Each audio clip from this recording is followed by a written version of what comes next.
今天我们要聊一艘船，一艘没有人见过，却几乎人人都听过的船。它没有甲板，没有汽笛，没有救生艇。它在古老的传说里有一个让人脊背发凉的名字，叫做黄泉客轮。据说它每隔一段年月就会悄无声息地驶进人间的港口，停靠在你我看不见的码头，然后在某个雾气浓重的清晨拉响只有王者才听得见的铃声，带走一批又一批早已订好票却浑然不知的旅客。他从不挑剔身份，不论你富贵或贫寒，年轻或年迈，只要他的名单上写着你的名字，那一程你就非走不可。而现在有一个自称来自2058年的女人，正隔着将近30年的时光对我们大声喊话。她说，这艘船已经买好了票，排定了航班，就要在2026年最后的这7个月里再一次无声的靠岸。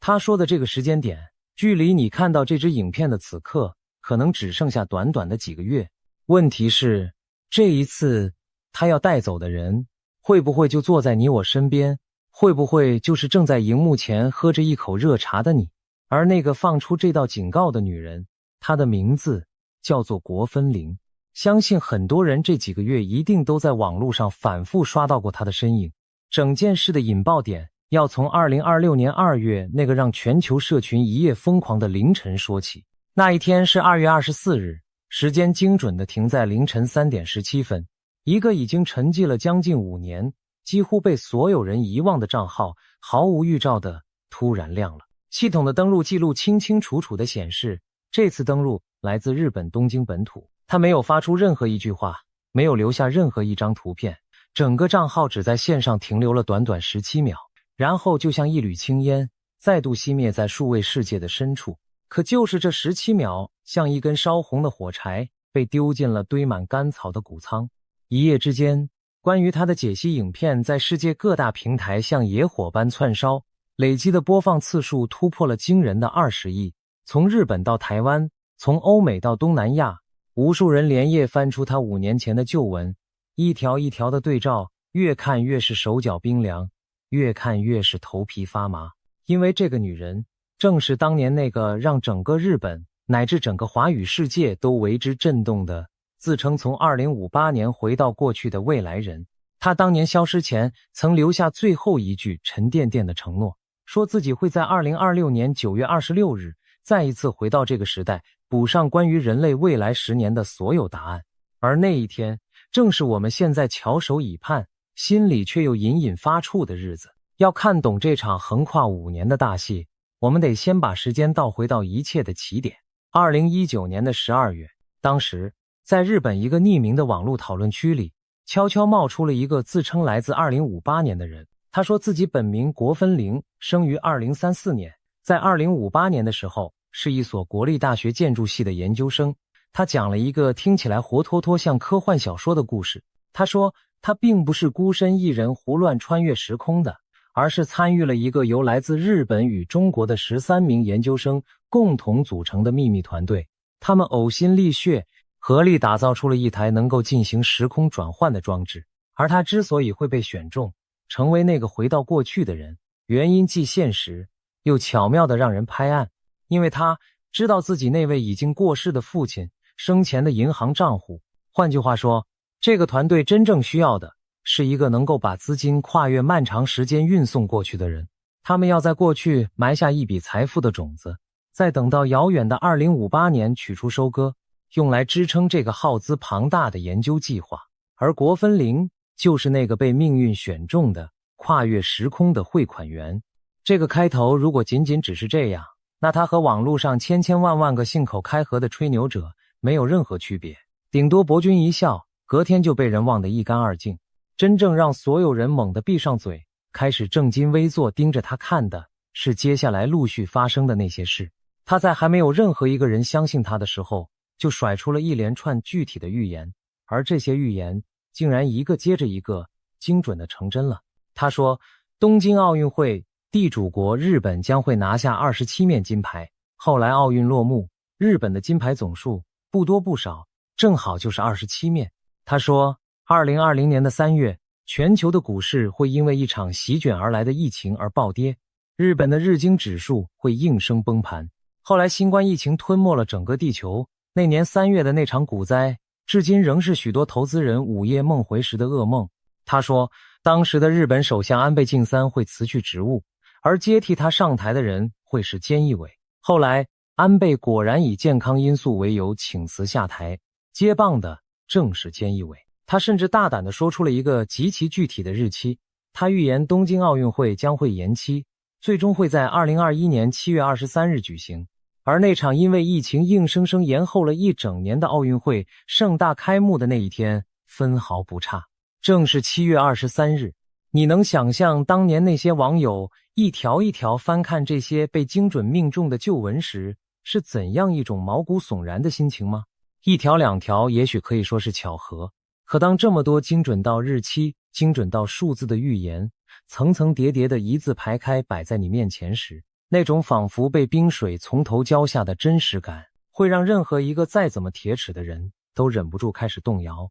于是国分林的名气像滚雪球一样越滚越大，越滚越快，他的追踪人数一路飙升到数十万，就连华语圈最顶尖的知识型频道都专门制作了影片来讨论他这个现象级的人物，把他拿来和那位同样神准的印度神童相提并论，称他是这个时代最不可思议的未来人。一时之间，全世界都在私下交头接耳，讨论着同一个让人寝食难安的问题：他会不会真的是真的？而真正让他的传说在接下来的几年里不断被人重新挖出来反复讨论的是日本这片土地，仿佛真的应验了他口中那句轻描淡写的一些大事，竟接二连三地被一桩又一桩巨大的意外所笼罩。2022年的那个夏天，那位早已卸任多年的前首相安倍晋三在奈良的街头发表助选演说时，竟当众遭到枪击，尽管被紧急送医抢救，最终仍旧回天乏术，不治身亡。消息一出，举国为之哗然，全世界都受到震动。而紧接着没过多久，又传来了知名漫画家高桥和希骤然离世的噩耗，一桩接着一桩的震撼头条，像一波又一波的潮水，狠狠拍打着每一个日本人，乃至每一个关注日本的人的神经。于是，每当又有一件大事猝不及防的爆发，人们就会像被什么牵引着一样，下意识地再一次冲回国分林那个账号的底下，瞪大了眼睛反复翻找，心里只盘旋着一个挥之不去的念头：这些他到底有没有早就预见到？也正是这种一次又一次的回流与重温，让他的名字硬生生的在无数人的记忆里被反复的擦亮，再擦亮，最终烧成了一个谁也无法忽视的符号。而要真正看懂这一场席卷全球的集体着迷，我们还得低下头来认识3个悄悄藏在我们每一个人脑袋里的小机关。第一个机关叫做后见之明的偏误，它的意思是说，当一件事情真的发生了之后，我们的大脑会强烈的产生一种错觉，觉得我其实早就知道会变成这样。于是那些事前看起来明明模棱两可的说法，在结果揭晓的那一刻，瞬间就被我们脑补成了无比精准的神谕。第二个机关叫做巴纳姆效应，它指的是当一段描述足够笼统、足够开放时，几乎每一个读到它的人都会由衷的觉得，这说的可不就是我吗？街头巷尾那些算命摊子赖以为生的，靠的正是这一套放诸四海皆准的话术。第三个机关则叫做确认偏误，我们的大脑会死死地记住那寥寥几条惊人的命中了的预言，把它们当成宝贝反复把玩，却会不知不觉地自动忽略掉它们背后那一大堆悄无声息的落空，从来无人问津的失败。当这3个机关在同一个夜里一起轰隆隆地开始运转，一个原本再平庸不过的网络账号就会在我们自己的脑海里被我们亲手一刀一刀地雕刻成一座金光闪闪的名叫神准的祭坛。这一切并不是因为我们愚蠢，恰恰相反，这只是因为我们都是有血有肉，会害怕也会期待的人。其实在人类匿名的网络历史上，国分林并不是第一个自称来自未来的人。早在20多年前的2000年到2001年之间，在大洋彼岸的美国网络论坛上，就曾出现过一位震动世界的传奇人物。他自称是来自2036年的军人，化名约翰·提托。他描述了一个被战争与动荡撕裂的未来世界，留下了一堆似是而非的预言，然后同样神秘的消失，从此再无音讯，成为网络世界一个永恒的谜。从那位2036年的军人到今天这位2058年的建筑系研究生，你会发现未来人这个都市传说几乎成了人类在每一个焦虑时代都会自发长出来的一种精神产物。而日本那些高度匿名的讨论区文化更是这类传说最肥沃的温床，在那里没有人需要为自己的身份负责，一个足够精彩、足够缜密的故事就能在一夜之间长出翅膀，飞遍全世界。理解了这个背景，我们再回头看国分灵，心里或许就能多一分清醒。这不是孤立，而是一个源远流长、反复上演的剧本。只是这一次，这位主角的剧本写得格外逼真。除了这些令人胆寒的命中，国分灵还顺带为我们描绘了一幅2058年的世界图景，而这幅图景恰恰是让许多人深深着迷的另一个原因。他说，在那个年代已经有了会飞的汽车，但并不是满天乱飞的混乱景象，而是仅仅被应用在救护车、消防车这一类紧急车辆上，或者用于岛屿与岛屿之间的快速运输。他说，未来虽然已经没有了我们今天熟悉的这种手机，但有一种功能类似的通讯装置做得更薄更小，薄的就像一张信用卡。他甚至细致地描述了未来的马桶，说那是一种能在你居家如厕时顺便就帮你检测粪便健康状况，再自动把资料通知给你家庭医生的智慧装置。这些细节琐碎的近乎无聊，可正是这种无聊反而让很多人觉得格外真实。因为一个单纯只想骗人博取流量的人，又何必费尽心思去编造一个马桶的功能呢？这种看似多余的真实感，正是整个故事最迷人也最危险的钩子。更让人坐立难安的是他对未来世界格局那几句语焉不详却又意味深长的描述。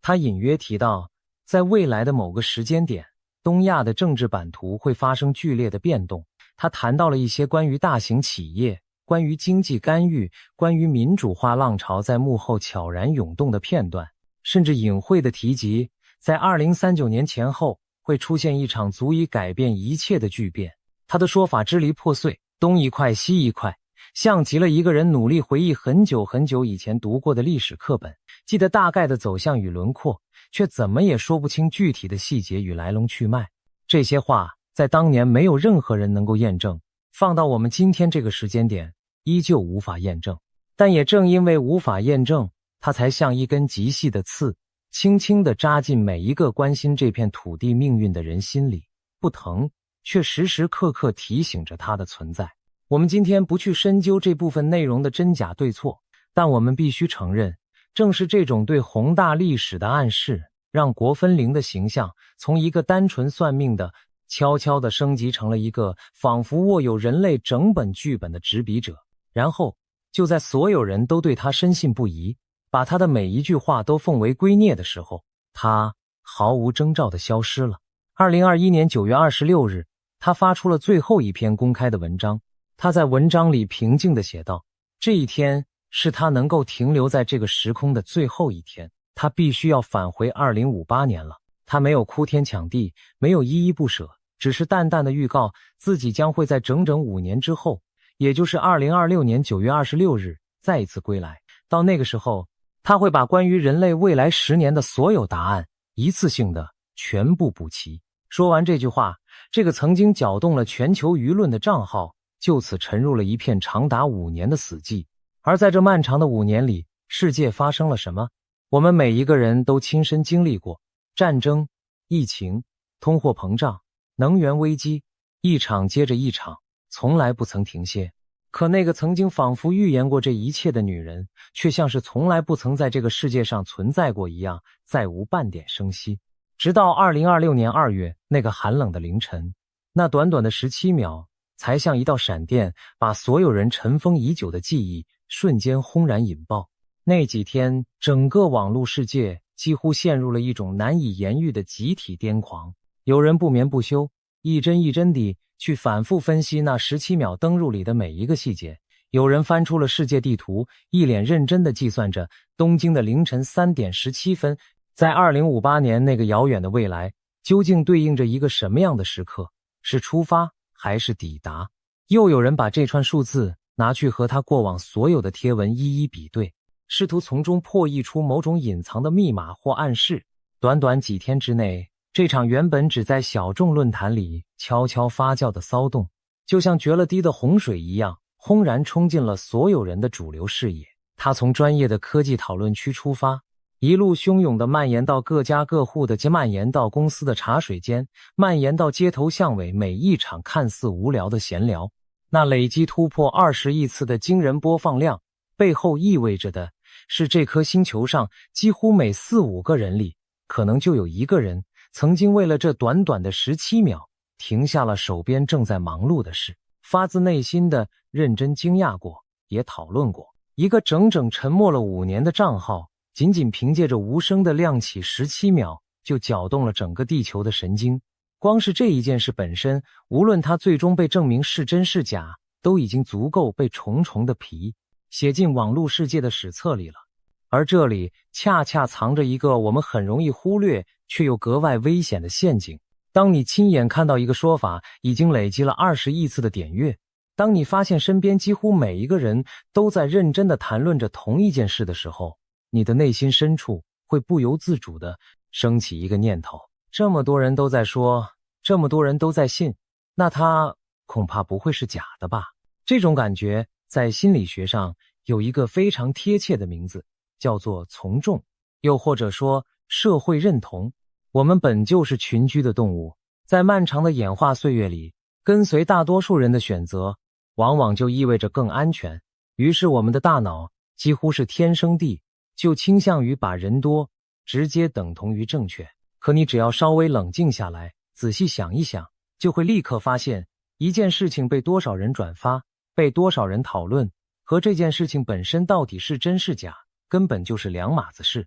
那20亿次的点阅，它真正能够证明的从来都不是国分零到底说对了什么，它能证明的仅仅只是这个故事本身实在是太精彩，太能撩动人心了。一个谎言只要编得够动听，它跑遍全世界的速度往往比真相穿好鞋子还要快得多。所以下一次，当你又因为一件事情实在太多人在谈论而开始隐隐动摇的时候，请务必轻轻地提醒自己一句：热闹从来都不等于真相。而真正让事情从一场集体的怀旧彻底演变成一场全球性恐慌的，是那次17秒登入之后的第3天。2026年2月27日，在日本的技术论坛上，悄然流出了一张据称是有人从伺服器的缓冲区里硬生生扒出来的截图。如果这张截图是真的，那它的意义就太过可怕了，因为它显示国分零在那短短的17秒里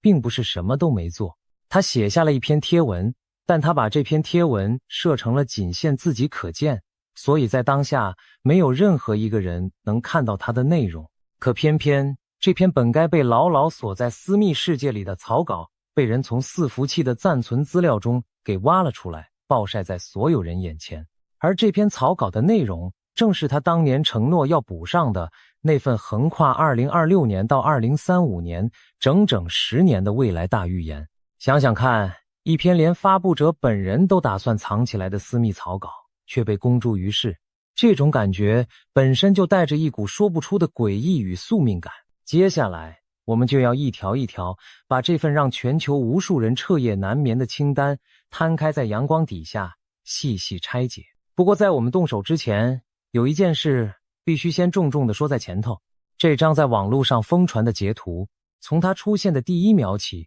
就从来不是什么铁证，质疑的声浪几乎和惊叹的声浪一样大。你仔细想想，要从一个伺服器的暂存缓冲区里把一篇设成仅限本人可见的私密草稿完完整整地挖出来，这在技术上本身就疑点重重。而更关键的是，我们早已身处在一个修图软体和生成工具唾手可得的年代，单单一张截图的可信度早就被稀释到几乎为零。再加上一篇本该被作者牢牢藏起的私密草稿，偏偏就这么巧地外露了出来，内容又写得如此耸动，如此具有戏剧张力，每一个环节都刚刚好踩在最能引爆话题的那个点上。这一切到底是命运不可思议的安排，还是一场被精心设计过的演出？所以接下来我要为你一条一条拆解的这份清单，请你务必先在心里替它打上一个大大的问号。我们现在要做的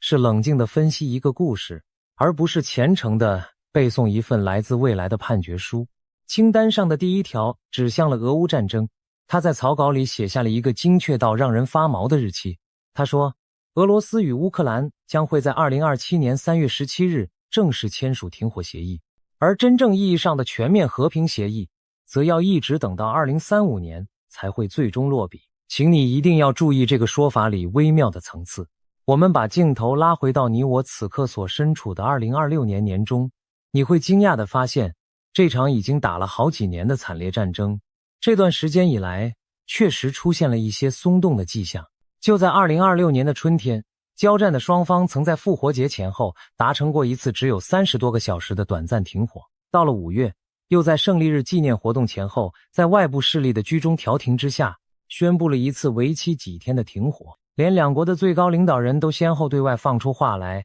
暗示这场旷日持久的战争也许正在缓缓走向终点。然而，这些停火全都只是昙花一现的人道喘息罢了。炮火在所谓的停火期间依旧零星作响，双方互相指责对方率先违约。真正具有约束力的全面停火协议，至今连一个字都没有真正签下。换句话说，国分零的这条预言并没有说现在就会停，他说的是2027年的3月，这就形成了一种无比折磨人的悬念。眼前的局势明明正在朝着他所说的方向一寸一寸的滑动，却又迟迟没有真正抵达他画下的那个终点。我们究竟是正走在他预言好的轨道上，还是只是被一连串看似关联的巧合牵着鼻子在走？这个答案恐怕要等到明年的春天才会真正揭晓。而清单上真正让全球倒抽一口凉气的是第2条，也就是让那艘皇权客轮得以启动的真正引擎。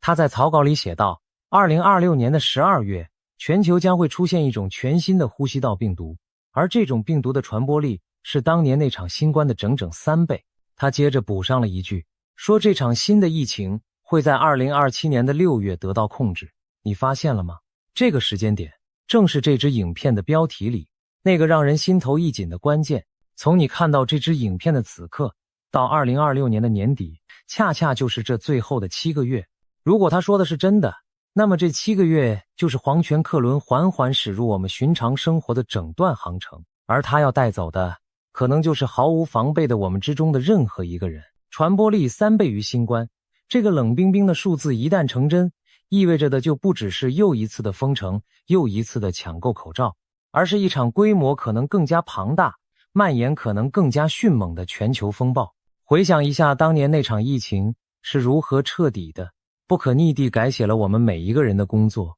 学业与生活，再把那种铺天盖地的冲击乘上3倍，你就不难明白，为什么这短短一行字会让那20亿次点阅背后的无数人半夜睁着眼睛怎么也睡不着。可是我必须在这里重重地踩下一脚刹车，请你和我一起冷静地把这条预言翻过来，看看它的背面。传染病学界其实有一个近乎共识的观点，那就是下一场全球大流行从来不是会不会来的问题，而仅仅是什么时候来的问题。从各种变异的禽流感到层出不穷的新型冠状病毒，全世界的公共卫生专家年复一年从来没有停止过向我们发出警告。他们一致认为，一场新的全球疫情几乎是必然会发生的，只是没有任何人能说准它究竟会降临在哪一年哪一月。所以你只要静下心来仔细想想，就会发现预言一场未来必将爆发的新疫情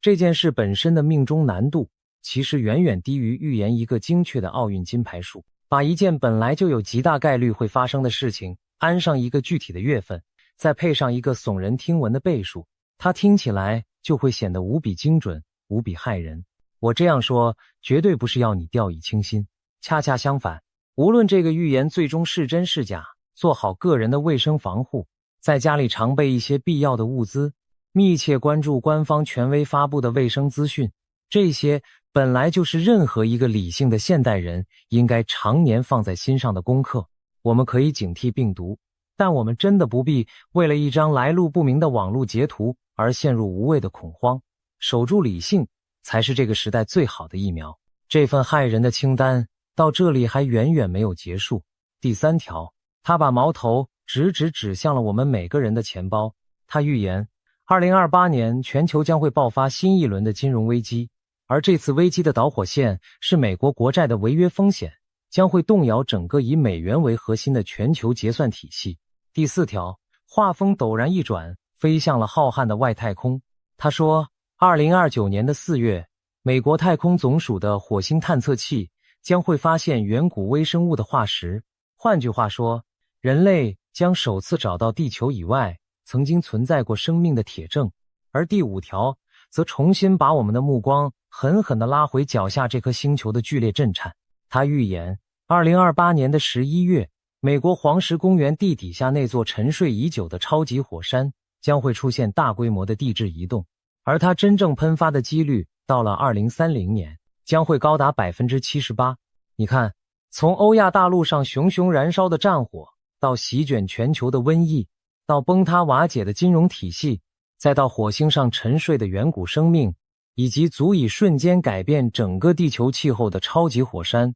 这份清单的野心大得惊人。它几乎是把人类在未来10年可能会面对的所有终极恐惧全都打包塞进了那短短的几行字里。可是如果你愿意像我一样把后面这3条也逐一翻过来摊在灯光底下细看，你就会发现它们其实全都散发着一股和前面如出一辙的既视感。先说那场被安排在2028年的金融危机。说句实话，关于美国国债债务上限的攻防以及美元霸权会不会崩塌的警告，几乎每隔1-2年就会在全球的财经新闻上轮番上演一次。这早就是个被反复讨论了几十年的老话题，要在未来的某一年放一场金融危机进去，根本算不上什么困难的预言。再看那条飞向火星的第4条，人类探索火星上是否曾经存在生命的脚步，这些年从来就没有停过，一个接着一个雄心勃勃的采样返回计划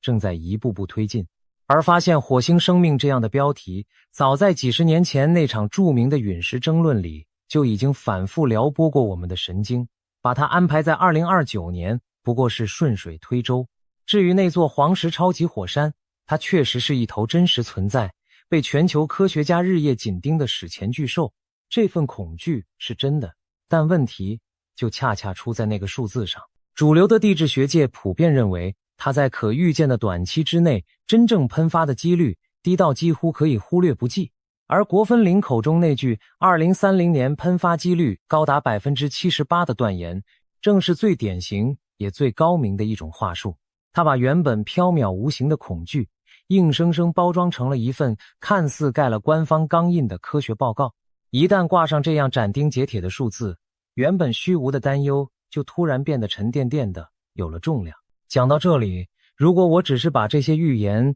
原本的念给你听，然后再加上几句神秘兮兮的渲染，那我就是在欺骗正在看影片的你，那也辜负了你宝贵的时间。一个真正想把事情看清楚的人，接下来必须要逼问自己一个最关键的问题：这一切会不会根本就是一场精心设计、滴水不漏的网络魔术？而当你真的沉下心来去追根究底地查证，你会发现质疑他的人手里握着的证据一点都不比相信他的人少，甚至更加致命。质疑者揭穿的第一个机关叫做锁推删文。这套手法说穿了其实一点都不神奇，甚至有些好笑。操作的人会先把账号设成私密的锁定状态，这样一来外面的人就完全看不到他在里面究竟发了些什么。然后针对同一件即将发生的事，他会在这个上锁的状态下疯狂地发出涵盖所有可能结果的贴文。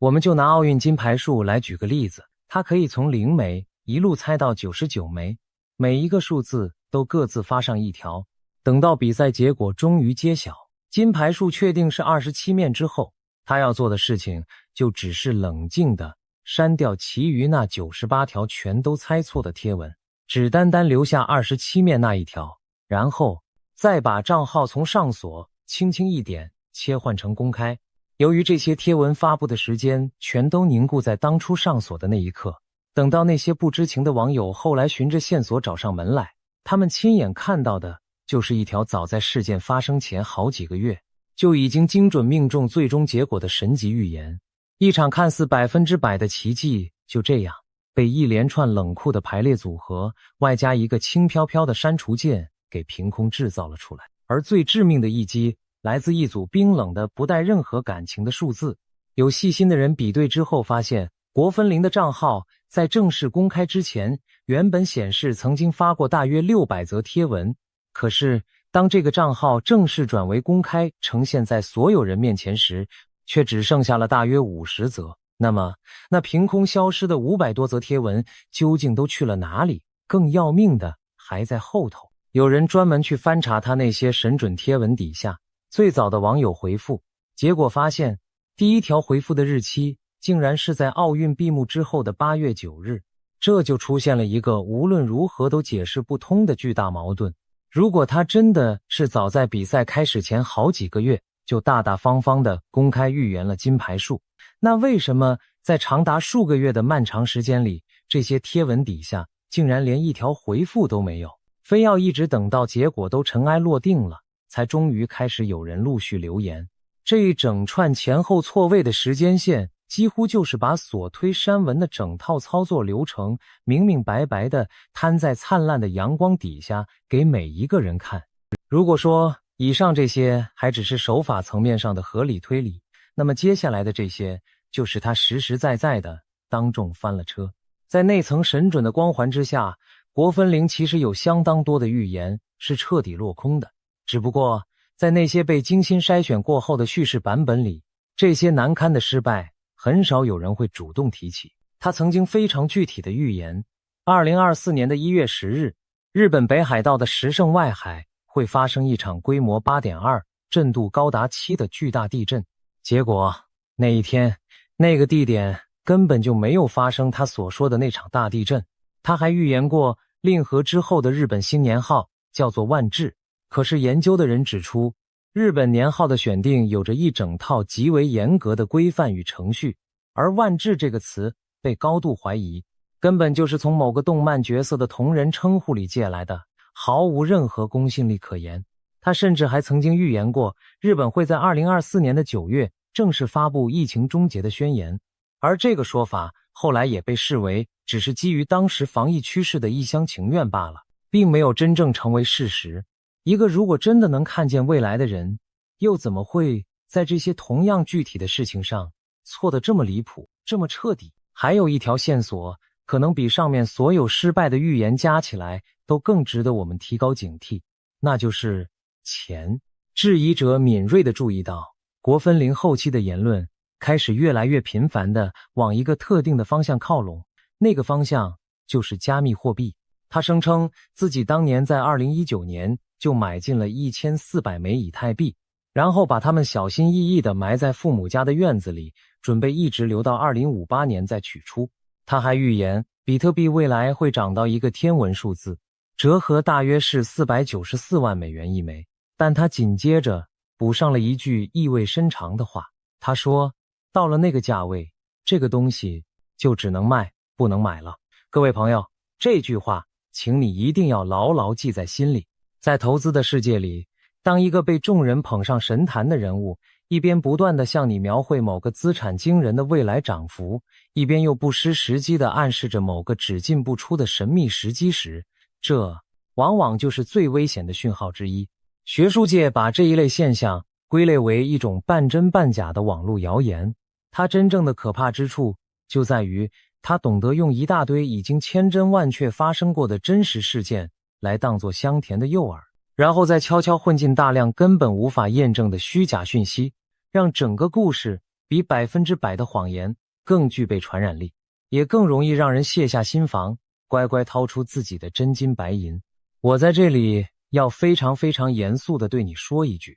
无论这个未来人最终会被证明是真是假，任何要你根据一则网络传闻就把辛苦攒下的血汗钱投进某个加密货币的说法，都请你务必把它当成诈骗，来严加防范。因为一个真正来自未来的善意提醒，它的结局绝不可能是掏空你的钱包。所以我们绕了这么一大圈，从他那些令人胆寒的神准命中，一路走到这些藏也藏不住的破绽与重重疑云。现在我们究竟该如何看待这个即将在2026年9月26日归来的女人？我想最诚实的答案是，截至今天为止，没有任何一个证据能够100%的证明她就是真的未来人。但也正因为人性微妙，没有任何一段冷静的论述能够彻底浇熄我们每个人心底深处那一丝万一它是真的你的念想，而恰恰是这一丝怎么也熄灭不了的念想，才是整个故事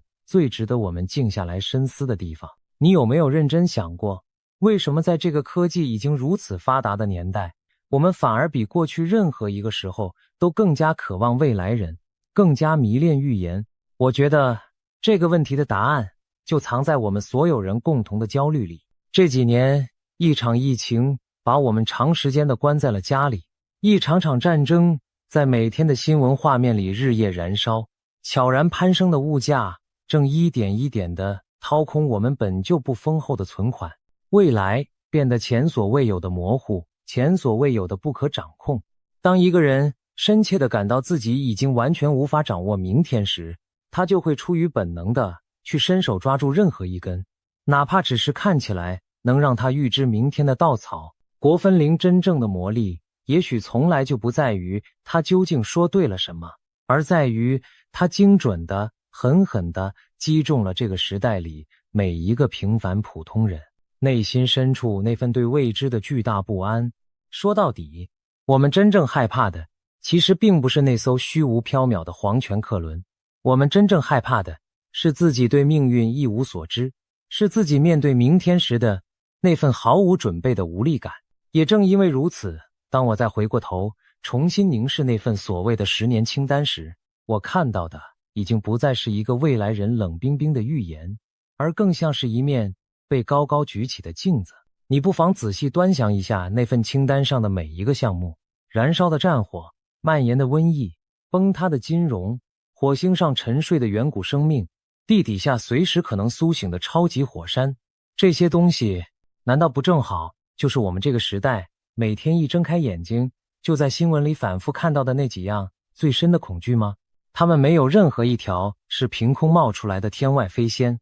而是全都精准地对应着2026年的我们内心深处最在意也最不安的那几根弦。所谓的预言，与其说是在告诉我们未来究竟会发生什么，倒不如说它是在替我们把当下那些说不清道不明却又无时无刻不在啃噬着我们的集体不安，一条一条的整整齐齐的誊写成了具体的文字。所以哪怕这位来自2058年的女人从头到尾都只是一场精心编织的虚构，那面她递到我们面前的镜子却是无比真实的，而镜子里那张写满了焦虑的脸分明就是我们自己。那么作为一个生活在资讯洪流里的现代人，下一次当又有一个神准的未来人，或又一份骇人的末日清单在你的手机荧幕上疯传时，我们究竟该怎么办？这里我想送给你几把能够随身携带、简单却好用的尺。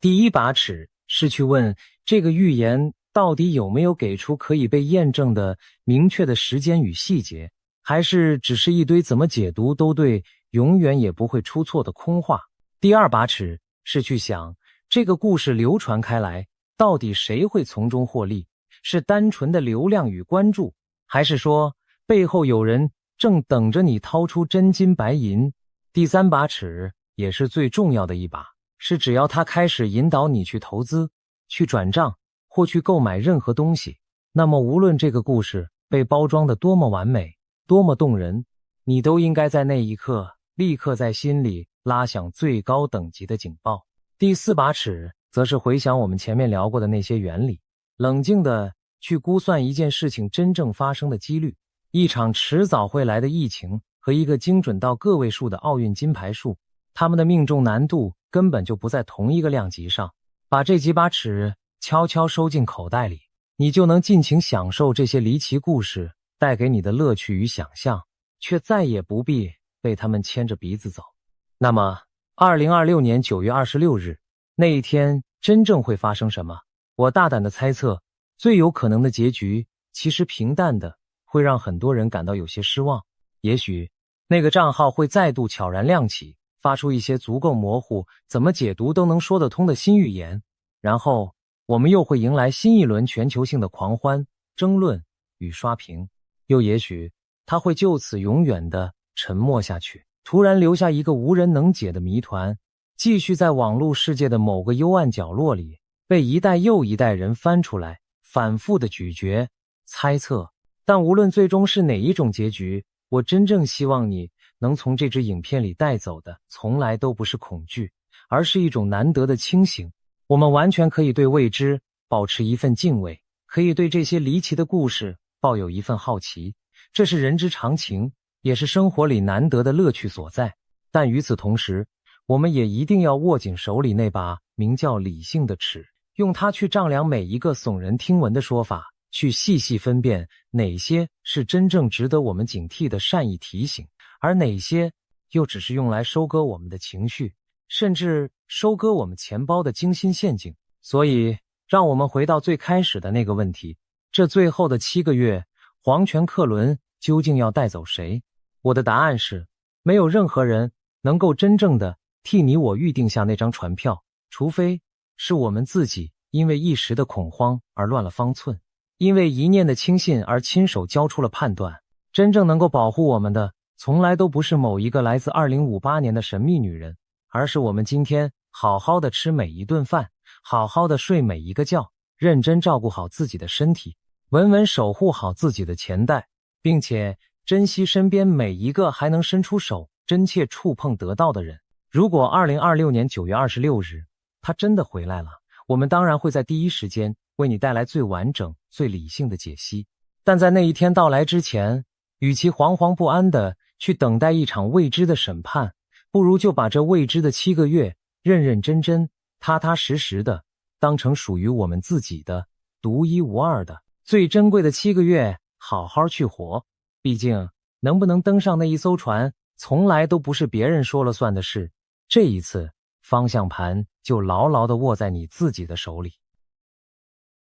2026年农历除夕深夜，台湾金山法鼓山的撞钟祈福现场出现了一幕令在场人员和网友惊讶不已的灵异瞬间。国民党主席郑丽文在参与法鼓山1年1度的除夕撞钟108响仪式时，手握着巨大法华中的一条红色绳索，准备随钟声共振祈福。哪知就在钟声回荡之际，郑丽文手中的红绳竟突然诡异的剧烈抖动起来，仿佛有一股看不见的力量在拉扯。郑丽文明显被这突如其来的怪异震动吓了一跳，身旁一起参与祈福的贵宾也露出惊愕神情。短短数秒的画面，在现场投射屏幕和稍后的影片中被清楚捕捉，迅速引发网络疯传和热议。有人惊呼：好兄弟在搞事吗？真的闹鬼了吗？台湾习俗中以好兄弟指代鬼魂，也有人半开玩笑地说妖孽现身。更有网友形容郑丽文当时差点被吓得腿软，直呼这一幕是赤马红羊年开局不祥的兆头。毕竟此时正值午夜钟响，新旧年交替的敏感时刻。传说中的赤马红羊节60年一遇，今年又恰逢碰上，难免让人联想翩翩，背脊发凉。这条深红色的祈福长绳为何偏偏在他手中不自然狂抖？到底是物理现象巧合，还是冥冥中真有神秘力量的干预？种种疑问随着影片疯传，全台网友议论纷纷，让2026年的开年瞬间被蒙上了一层灵异传奇的色彩。有意思的是，对于这段离奇画面，各方给出了截然不同的解读。其一，郑丽文本人及国民党方面将此形容为神明感召。他事后透过党部表示，撞钟当下自己内心诚恳祈愿台湾平安，两岸和平，强烈感受到神明的感召，心头震动，感受强烈，认为红绳剧烈晃动正是神明对他虔诚祈祷的回应。简而言之，就是佛祖或诸佛菩萨显灵打招呼，传达能量给他，属于吉兆而非凶兆。其二，不少理性网友从科学角度提出了更平实的解释。法鼓山的法华钟巨大厚重，撞钟时产生强大的声波和震动，若红绳与钟体或底座结构有所连结，共振效应可能使绳子看起来自行抖动。再加上当晚气温低，细雨霏霏，郑丽文长时间站立维持姿势，手臂肌肉疲劳或寒冷颤抖，也可能导致绳子随之晃动。第三种观点则来自宗教学者与佛教界人士，他们抱持存疑甚至揶揄的态度，因为法鼓山属于严谨的佛教禅宗道场，强调自我关照与内心觉悟，并非民间信仰那样追求鬼神附体或灵异感应。成大哲学系李教授等人就指出，法鼓山又不是神坛，也没设鸡童，哪来神明上身？将身体抖动解读为神明附体，在佛教传统上相当罕见，更像是政治人物的创意发挥或套用民间习俗的说法，用来替现场意外找到吉祥寓意。显然郑丽文的感召说在宗教界看来有些牵强。但话说回来，台湾政坛也非首次出现撞钟意外。被妙解的趣闻，2008年时，时任总统马英九在法鼓山撞钟时，就不慎将手中红绳用力一拉给扯断了，现场一片哗然。马英九本人则幽默圆场笑称，我这一下是把台湾的厄运拉掉了，将尴尬瞬间巧妙转化为祝福寓意，引得众人叫好。如今郑丽文的红绳灵动被解读为他祈愿真挚而感动了神明，与当年马前总统的说辞颇有异曲同工之妙。同样是在大庭广众前将可能的不祥征兆巧妙的逢凶化吉。总之，红绳离奇抖动之事是真是假因人而异，你可以相信是法喜充满，锐气照祥，也可以坚持理性，认为不过是物理共振或人体反应。但不可否认的是，这起灵异瞬间为2026年开年增添了一丝神秘氛围。人们不禁要问，今年究竟会是福是祸？这诡异开局是否预示着什么？其实让民间如此敏感多疑，正是因为2026年非比寻常。传统命理中，农历丙午马年与丁未羊年，即阳历2026年和2027年，被视作一组特殊的年份组合，俗称赤马红羊节。所谓赤马红羊，简单来说就是红马年加红羊年的意思。丙和丁两个天干都属火，在五行中以红色象征火，因此丙午年称为赤马红马，丁未年称为红羊，而节字则代表劫难灾厄。古人发现，每当马年羊年连着且两年都是五行属火时，往往社会局势或自然环境会出现较明显的震荡变化，所以以赤马红羊节这个听来惊悚的词汇来提醒世人。要注意的是，赤马红羊节并不是什么正统科学概念，也不是经典预言里注定的大灾年，而更像是一种古代流传下来的民间说法与戒慎提醒。因为以60年为一轮回的干支纪年法中，天干地支组合每60年复现一次，所以赤马红羊每60年才会连庄2年。上一次出现这种组合，要追溯到上一甲子的1966年丙午马年和1967年丁未羊年，再上一轮则是1906年、1907年。历史资料显示，恰好在那几个周期中，人类经历了一些重大的动乱与转折，于是赤马红羊年不太平的说法更深深印刻在人们心中，一传十，十传百，直至今日，仍让许多人提起这4个字就心惊胆战。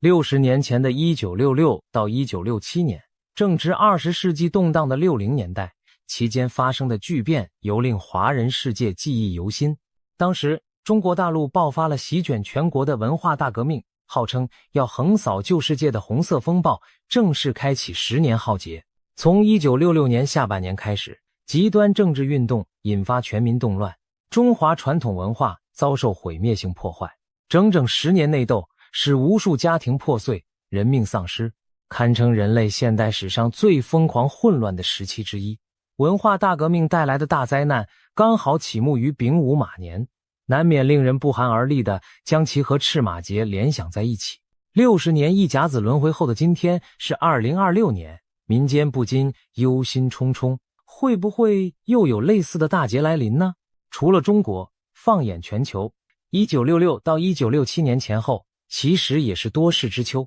美苏冷战正处高峰，越南战争持续蔓延。1967年中东爆发六日战争，战火乍起又戛然而止，却埋下漫长仇恨的种子。同年非洲的尼日利亚内战、比亚法拉战争开打，生灵涂炭。欧美各国也纷纷陷入社会运动浪潮，种族矛盾、学运风潮此起彼伏。法国1967年甚至发生了10月风暴，一天内连续飓风造成重大伤亡。种种事件汇聚，使得上个赤马红羊双年在人类集体记忆中蒙上了天下大乱、大灾、大难、大血光的阴影。再往前推120年前的1906到1907年，适逢清朝末年，也是内忧外患不断的年代。史料记载，1906年华南地区曾遭强烈台风侵袭，死伤惨重。朝廷内部则风雨飘摇，科举废除，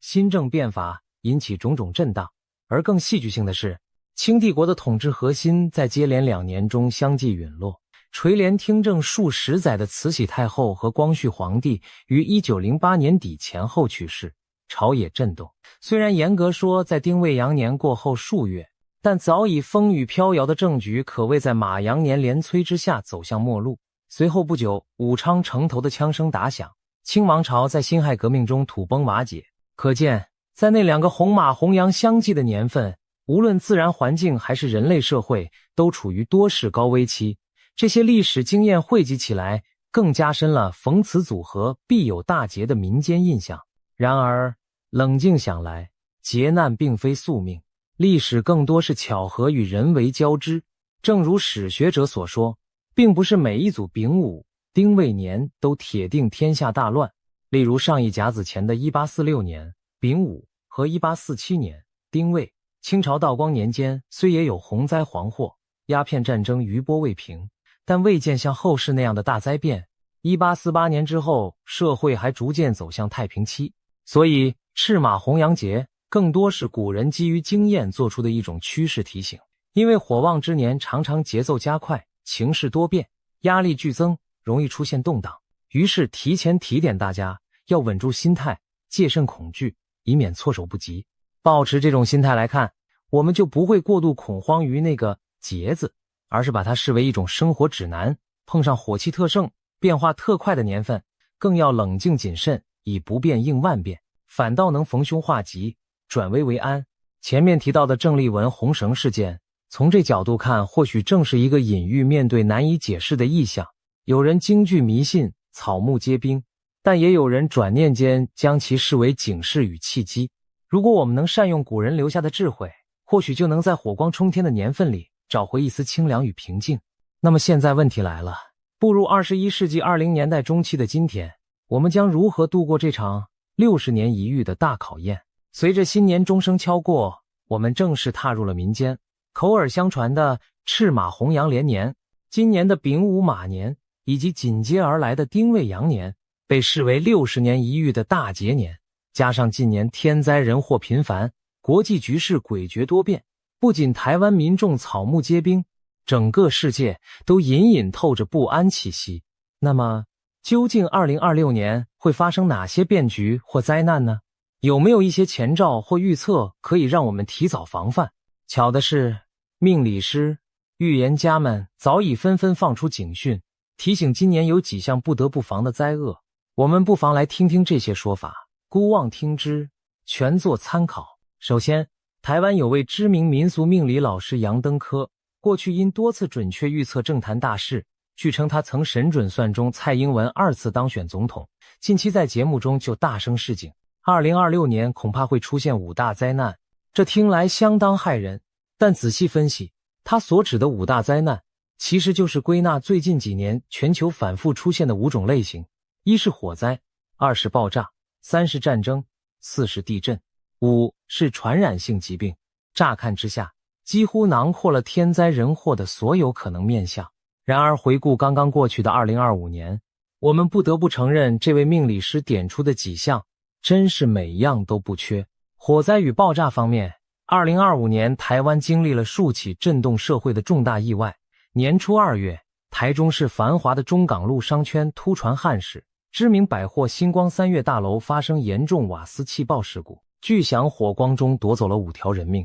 另有30余人受伤，是台湾史上伤亡最惨重的百货公众安全事件之一。事后调查发现，疑因美食街管线漏气遇明火引燃，酿成这场无情巨灾。这起意外不仅带来人员伤亡，也让整栋商场歇业多时，阴影挥之不去。没想到年底12月，台北市再次惊传骇人听闻的随机杀人爆炸事件，犯人在台北车站及捷运中山站一带持刀疯狂砍杀路人，并投掷自制爆裂物制造混乱。整起案件造成4死10余伤的重大伤亡，全台民众人心惶惶。这2起事件一南一北，一为爆炸意外，一为纵火杀人，俨然应验了火灾爆炸的恶兆。杨登科指出，乙巳蛇年2025年木生火，火气太旺，所以才1年之内出了这么多火烧火烫的悲剧。而接下来的丙午马年更是火上加火，天干地支双火，阳火更烈，如同2堆旺火熊熊燃烧。因此他预言，在这火叠火的年份里，要特别提防类似的灾厄重演。大型火灾、工厂或油气设施的爆炸事故发生几率恐怕居高不下。对此，有消防专家也提醒，随着全球气候变暖和极端高温天气增多，森林野火、电气走火等灾害的季节性风险正在提高。一旦进入夏季干旱炎热期，不止台湾，像澳洲、美国、加州等地，过去几年都经历惊心动魄的超大野火肆虐，数以万计的房屋焚毁，人员流离失所。今年各地政府更不敢掉以轻心，纷纷加强防范山林火源。同时，公安专家也呼吁加速检视老旧燃气管线、化工石化设备，防止未爆弹因疏忽而引爆。可以说，火灾、爆炸这第一、第二灾，既是对大环境气候挑战的预警，也是对我们人为疏失的警钟。经过去年的教训，2026年能否减少类似悲剧重演，就看我们能不能汲取经验，把火种消灭在萌芽之时了。第3大可能的灾难是让全球都绷紧神经的战争。其实此刻我们早已身处战云密布的时代，俄乌战争自2022年爆发以来仍在交着拉锯，欧洲大陆阴霾笼罩，中东地区2025年也历经了以色列与哈马斯间爆发激烈冲突的战火洗礼，更不用说国际上此起彼伏的局部战乱与恐怖攻击。从非洲之角到南亚次大陆，和平始终弥足珍贵。在杨登科看来，去年乙巳年火太旺，已引燃多处战火，而今年丙午年火势更盛，世界局势依然不容乐观。他直言2026年将发生和去年类似的战争事件，预示地缘政治的紧张局面可能延续甚至扩大。我们身处的亚太地区有2大火药库，尤其令人担忧，一是台海两岸，一是朝鲜半岛。前者，中共对台湾的军事施压与文攻武下早成常态，解放军军机军舰频频扰台，外界担心一不小心就可能引爆危机。后者，北韩持续试射导弹，核试蠢蠢欲动，令东北亚局势随时可能失控。就以台海而言，2026年对台湾很关键，适逢台湾9合1地方选举年，朝野政治角力剧烈，同时国际上美中博弈加深，两岸关系紧绷。若某方选择在此时挑衅试探，擦枪走火的概率势必上升。不仅命理师这么看，一些国际预言家更是发出了惊人警告。来自英国的知名未来预测者克雷格·汉密尔顿·帕克就曾在去年底断言，2026年恐成为清算之年，许多隐藏的真相将在今年浮出水面，各种积怨将迎来摊牌。在他的预示中，2月恰好是农历新年期间，会出现转折点，之后亚太局势可能发生重大冲突，台海之间可能因飞机或潜艇碰撞事件引发战端，日本也将被卷入。他甚至细致描绘了可能的后果，若中国执意挑起战事，最终反而会遭受重创，经济崩溃，最高领导人下台，中国政权出现大裂变，在战后分裂成多个实体，朝着民主联邦的方向重组。这种惊世骇俗的预言虽无从证实，但听来确实令人心惊。如果真发生台海战争，那将不只是区域问题，而可能演化为世界级的冲突。帕克还预言，接下来几年战火将燃遍多处，社会动荡前所未见，甚至会出现人工智慧主导的大规模网络攻击战这种新形态威胁。他提醒世人尽早备份重要资料，做好网络瘫痪的防范。尽管这些预言充满戏剧性与争议，但我们不妨视为对和平的另一种呼吁。正因为战争如此可怕，我们才更应该严防擦枪走火，珍惜当下得来不易的和平局面。近年国际上也有一句玩笑，世界末日中离午夜只剩不到90秒，这比喻人类毁灭的核战风险极高。今年能否避过战火一劫，就看大国领袖们能否保持理性，不让人类重蹈上世纪中叶世界大战的覆辙了。除了人祸，天灾也是5大灾难中不可忽视的一环。杨登科特别点明了地震和传染病2项。台湾位处环太平洋地震带，本就有地震王国之称，每年有感地震上百次，小震频仍，大震偶发，人民早习以为常。然而今年适逢火年，地火行金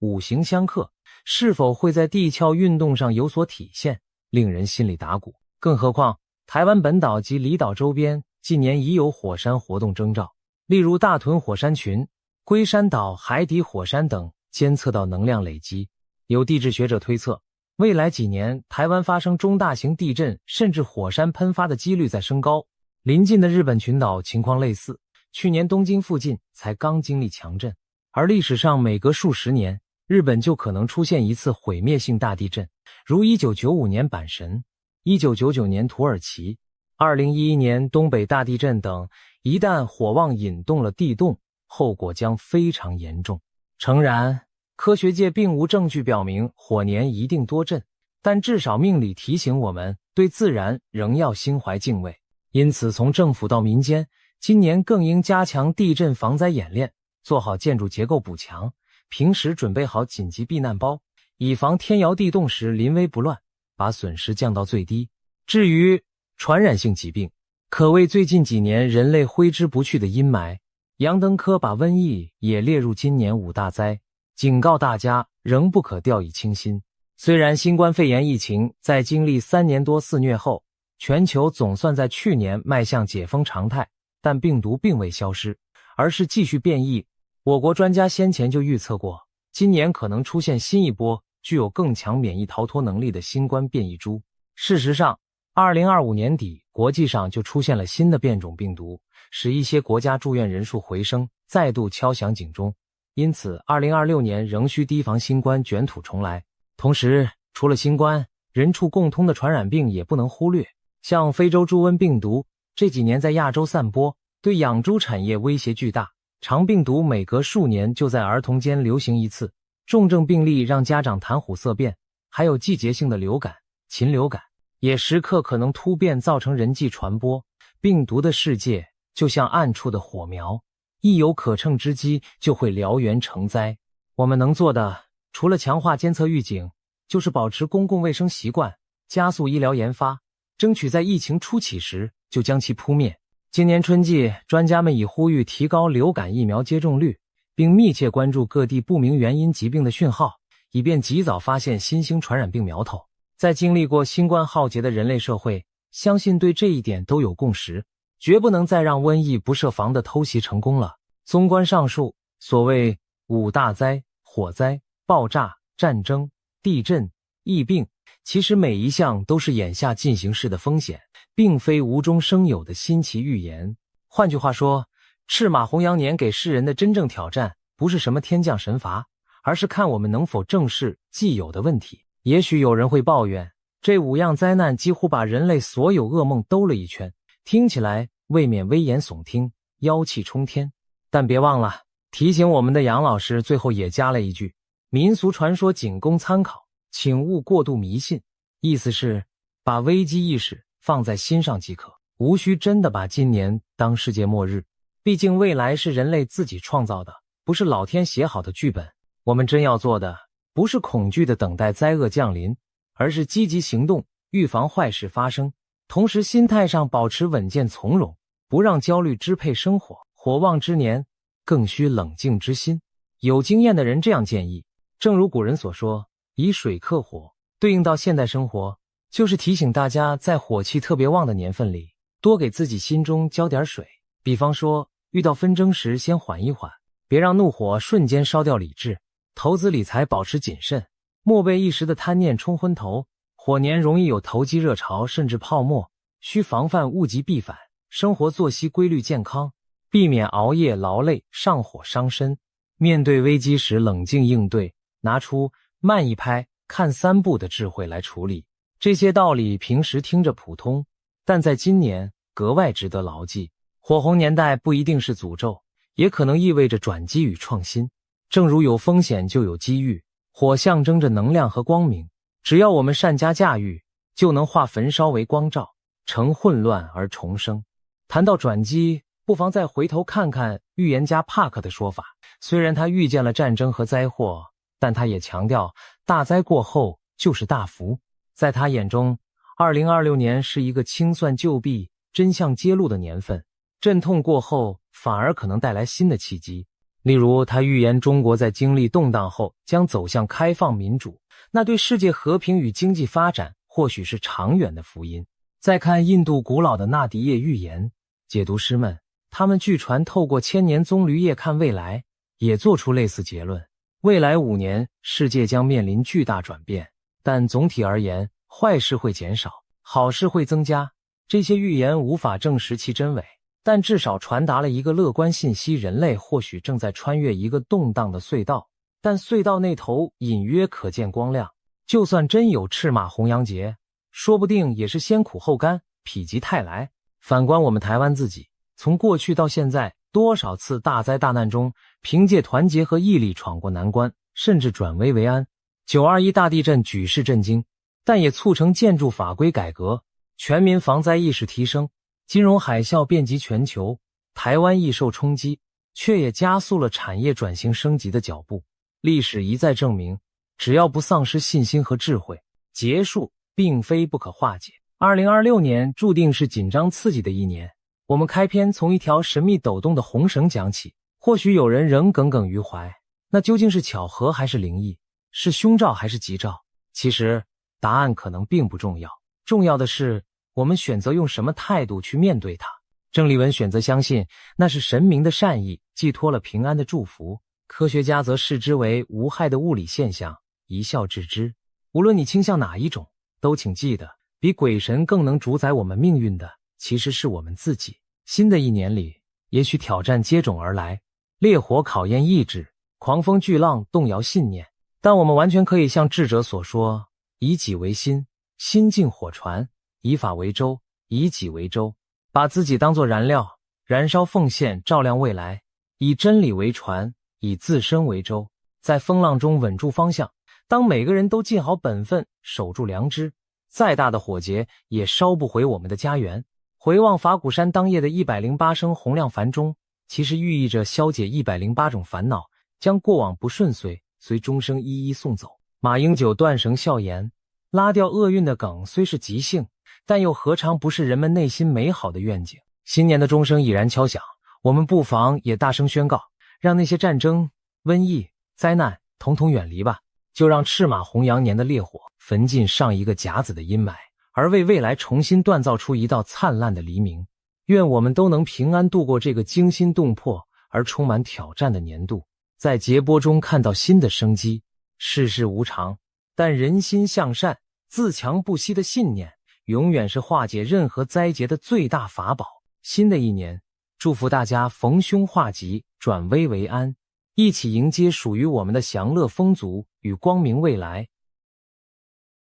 就在2026年4月11日，美国副总统万斯站在巴基斯坦首都伊斯兰堡的讲台上，面无表情地说了一句话：谈判破裂了。他说伊朗拒绝接受美国的条件，拒绝做出不发展核武器的明确承诺。然后他转身登上空军2号飞走了。这场全世界瞩目的和平谈判就这样在众目睽睽之下画下了一个冰冷的句号。但各位，这不只是一场谈判的失败，这是一个讯号，一个比你想象中严重100倍的讯号。因为在这场谈判破裂的背后，是一场已经持续了6个多星期的战争。是全球石油市场有史以来最大规模的供应中断，是荷姆兹海峡的封锁，是布伦特原油价格飙到每桶$120以上，是全球粮食和能源价格的疯狂上涨。更可怕的是，全球最大的对冲基金创始人瑞达利欧早在今年2月就已经宣布了一个震撼全球的终极警告：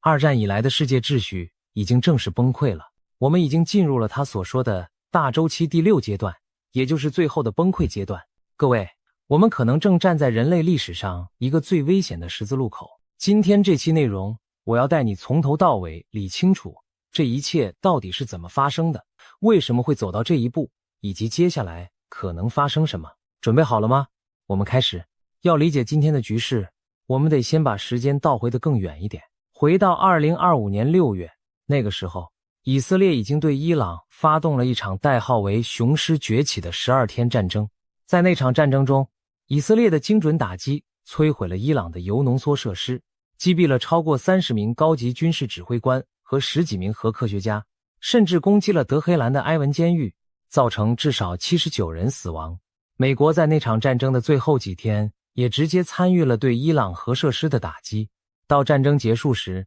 伊朗已经有超过650人死亡，超过2000人受伤。川普把这场冲突称为12天战争，显然是在类比1967年以色列的6日战争。那场战争的后果是什么？伊朗的军事和核能力遭受了严重打击，但政权并没有崩溃。相反，伊朗的议会投票暂停了与国际原子能机构的合作。英国、法国和德国随后启动了伊核协议的制裁恢复机制。联合国安理会的制裁决议因为只有4票支持而未能通过。国际制裁导致伊朗里亚尔崩盘，引发了1979年以来最大规模的抗议活动。2026年1月，伊朗安全部队用枪支镇压了数千名抗议者，引发国际社会的广泛谴责。川普以此为由威胁采取军事行动，并在中东地区进行了2003年伊拉克战争以来最大规模的军事集结。就是在这个背景下，2026年2月的谈判开始了。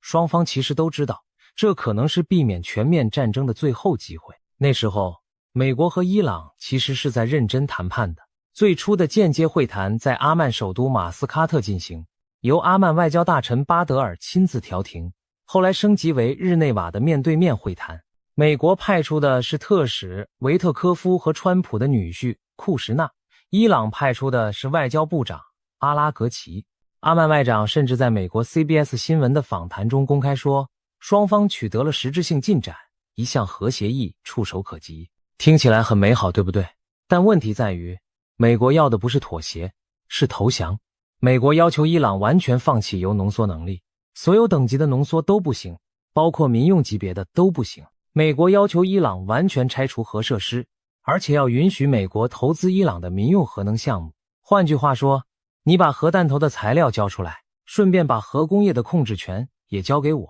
有分析人士后来形容，这根本不是谈判，这是在要求对方签投降书。伊朗怎么可能答应？他们把铀浓缩视为核不扩散条约第4条赋予的主权权利，把核能力视为国家生存的底线。更何况2018年川普就已经单方面撕毁了上一份核协议，也就是那个2015年花了好几年才谈成的全面联合行动计划。当时伊朗是在遵守协议的，结果美国说撕就撕，伊朗凭什么相信美国这次会守信用？国际危机组织的伊朗项目主任瓦兹后来在一个访谈中说得很直接，美国不是在寻求谈判，美国是在寻求投降协议，而这从来就不在选项范围内。更加吊诡的是，日内瓦第3轮谈判结束的时候，阿曼外长说双方已经同意3月2日继续技术性会谈。伊朗甚至提出了书面方案，表示愿意稀释部分60%的浓缩铀，并接受国际原子能机构的全面核查。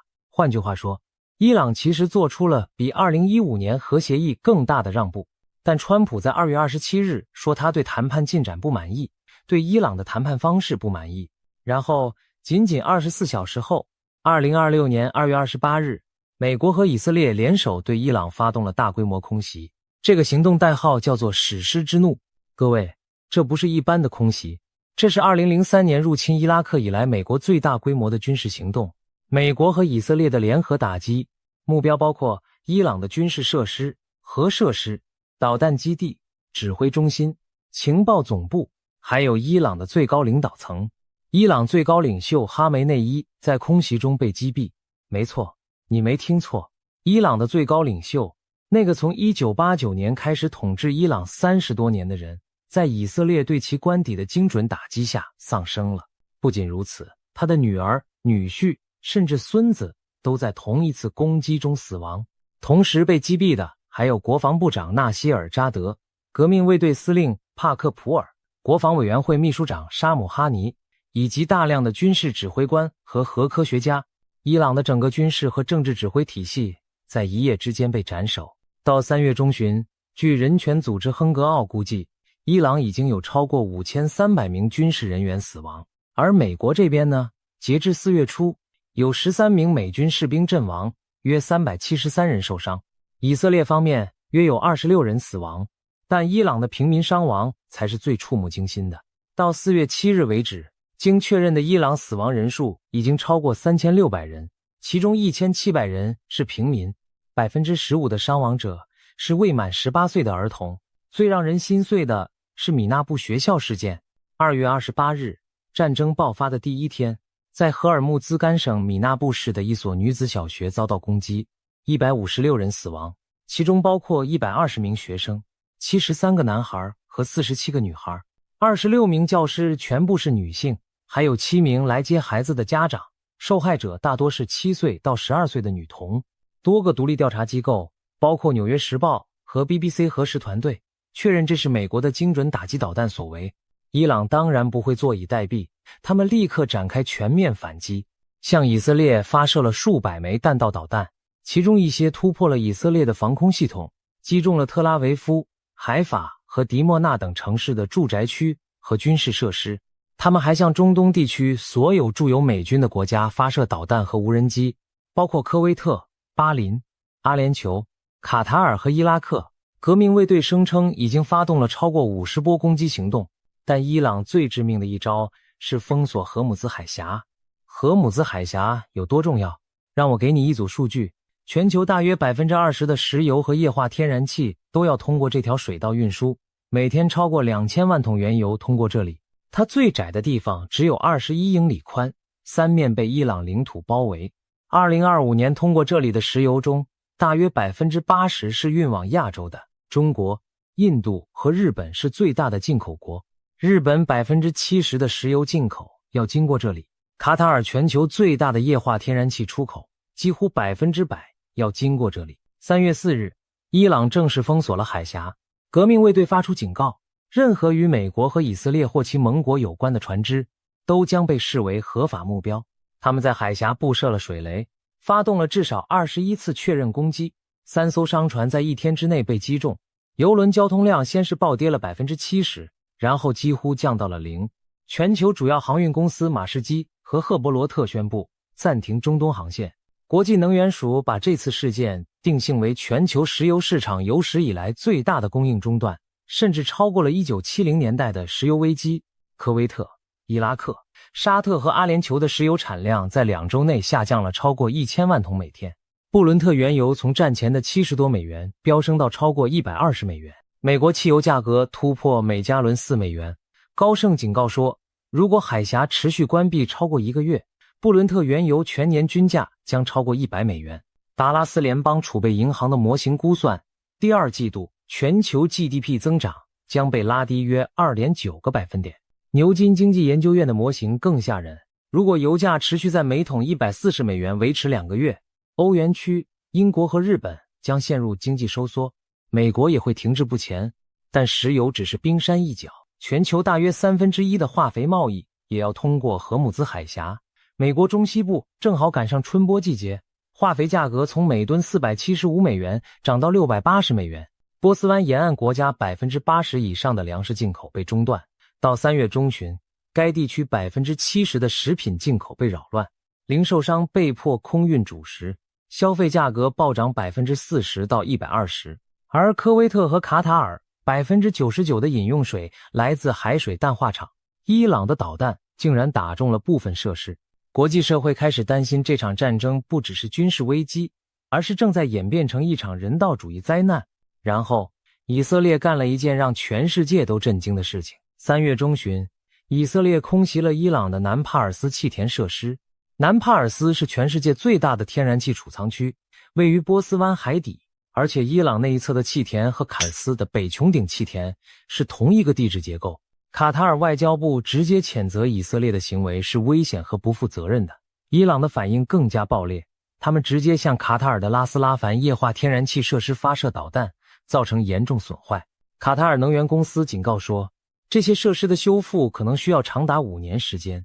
伊朗还攻击了沙特的 Samref 炼油厂、阿联酋的阿尔霍斯恩气田，以及科威特的2个炼油设施。布伦特原油一度飙升到每桶119美元以上，欧洲天然气价格在1个月内翻了1倍，全球能源市场陷入了自1973年石油禁运以来最严重的恐慌。而就在这场能源战争的混乱中，以色列又干了另一件让地缘政治版图发生根本性变化的事情，他们轰炸了伊朗境内的中国伊朗铁路基础设施。各位，这条铁路可不是普通的铁路，这是中国一带一路倡议的核心项目之一，全长6500英里，也就是10400公里，从中国西安出发，穿越哈萨克斯坦、乌兹别克斯坦、土库曼斯坦，一直延伸到伊朗首都德黑兰附近的阿普林干港。中国投资了400亿元人民币建设这条铁路，它在2025年6月才刚刚通车。第一列双载货运列车安静地从西安出发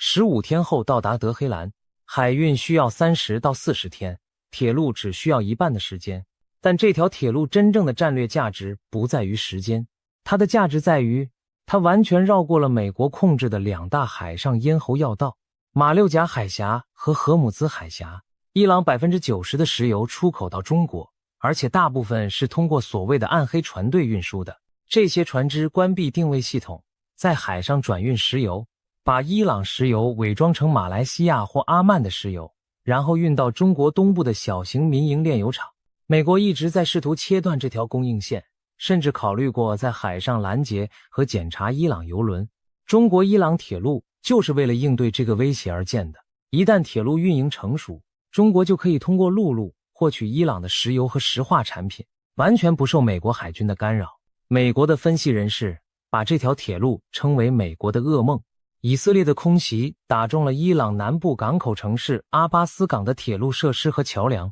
4月7日，以色列又轰炸了卡尚市的一座铁路桥，造成2人死亡。以色列甚至直接在社交媒体上发出波斯语警告，要求伊朗民众在特定时间内不要乘坐火车或靠近铁路线。虽然有分析认为这只是以色列打击伊朗交通基础设施的一部分，但中国的反应非常强烈。中国外交部长王毅说，以色列的行动违反了国际法，我们不能坐视不管。环球时报直接警告，以色列的鲁莽行为只会导致更大的灾难。中国驻联合国代表傅聪在安理会紧急会议上谴责以色列侵犯主权、安全和领土完整，敦促以色列立即停止一切军事冒险主义。哈德逊研究所发表了一篇分析文章，标题直接叫做对伊朗的打击其实都是为了中国。文章指出，中国花了数百亿美元把伊朗打造成自己在中东的战略支柱，通过打击伊朗，美国和以色列实际上是在拆解中国的区域架构。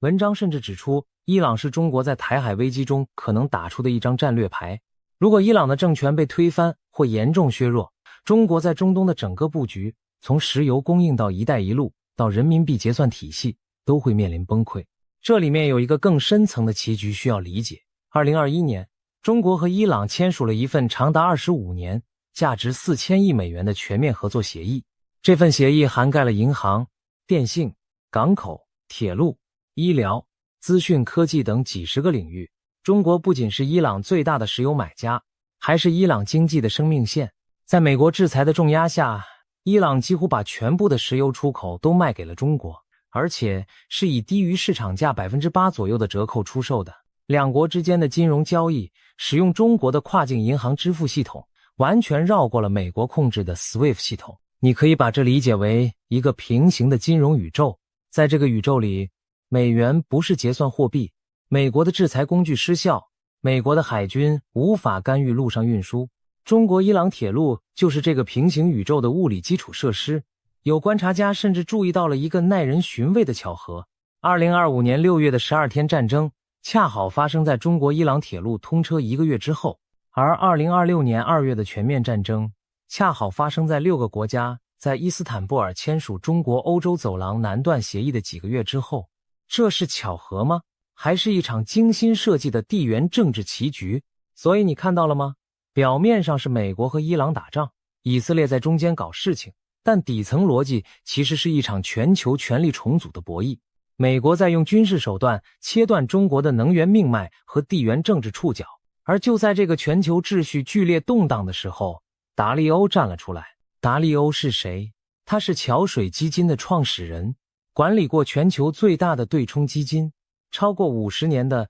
全球宏观投资经验。他不是那种在社交媒体上乱喊狼来了的人，他是一个花了几十年研究过去500年帝国兴衰历史的人，写了一本叫做《应对变化中的世界秩序的原则》的书，又写了一本叫做《国家如何破产大周期》的书。2026年1月，在达沃斯世界经济论坛上，达利欧就已经发出了警告。他说，我们不要天真了，不要说我们正在打破基于规则的秩序，它已经消失了。他说，作为一个金融历史的学生，他密切关注过去500年的经济周期，发现同样的事情一遍又一遍的重复。他说，对我来说，这就像一部电影，看同一部电影反复上演。2月初，在杜拜的世界政府峰会上，达利欧进一步警告了资本战争的风险。他说，我们已经站在悬崖边上，距离一场全面的资本战争只有一步之遥。什么是资本战争？就是把钱当作武器，